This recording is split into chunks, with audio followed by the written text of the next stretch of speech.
দেখুন, কলকাতা শহরে কাজ খুঁজে কাজ করাটা খুবই কঠিন। তার প্রমাণ হচ্ছে ওই র্যাপিডো ভাইটা। আজ সকাল সকাল বেরিয়ে পড়েছি আমি কাজের উদ্দেশ্যে। তো ঝিরিঝিরিতেও বৃষ্টি পড়ছিলই সকাল থেকে। আজ যাব এয়ারপোর্ট 1 আর কৈখালি। তো সকালবেলা বৃষ্টি হওয়ার কারণে বাস আসার দেরি হচ্ছিল। তো অনেক সময় দাঁড়িয়ে থাকার পরে বাস এলো। বাস আসার পরে বাসে করে যাচ্ছিলাম, তখন দেখি বাবা, মুষলধারে বৃষ্টি শুরু হয়ে গেছে।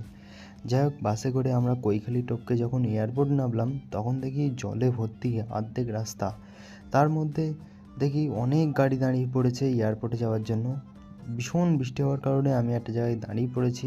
অলরেডি দুটো দোকান কাজ করা হয়ে গেছে, খিদেও পেয়ে গেছে, তাই সকাল সকাল কচুরি খেয়ে নিলাম। আর এখানে হয়ে গেছে আমার সঙ্গে স্ক্যাম। আমি জুতা পরে যাবো না বলে আমি এই রাস্তা পার করব কী করে? তো কাকা বললো, ওঠো, আমি পার করে দিচ্ছি, আমি তো ওই দিকেই যাচ্ছি। তো যথারীতি আমি উঠে পড়লাম। উঠে দেখি কাকা আমার কাছে টাকা যাচ্ছে। আমি বললাম, কী ব্যাপার? তো তারপরে আমি সেই এয়ারপোর্টের রাস্তা পার হতে গিয়ে দেখো কতটা জলের মধ্য দিয়ে আমি হেঁটে হেঁটে যাচ্ছি, আর ওইদিকে এক হিসেবে সমুদ্রের ঢেউ খেতে খেতে আমি পার হলাম। তো জুতো ভিজে গেছে, কী করব এবার? আমি তাই বসে বসে জুতোটা পাল্টে নিলাম।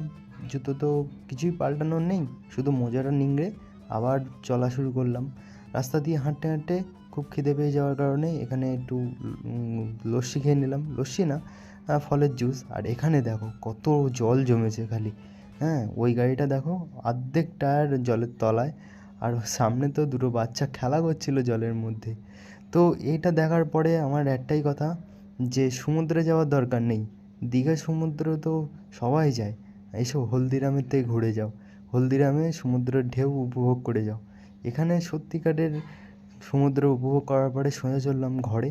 এখন ঘরে গিয়ে দুটো রান্না করে খেয়ে নেব। তো এই যে রান্নার উপকরণ, আর রান্না করে এখন খেতে খেতে কথা বলছি। চলো, কালকে দেখা হবে। Tata, bye bye, see you guys.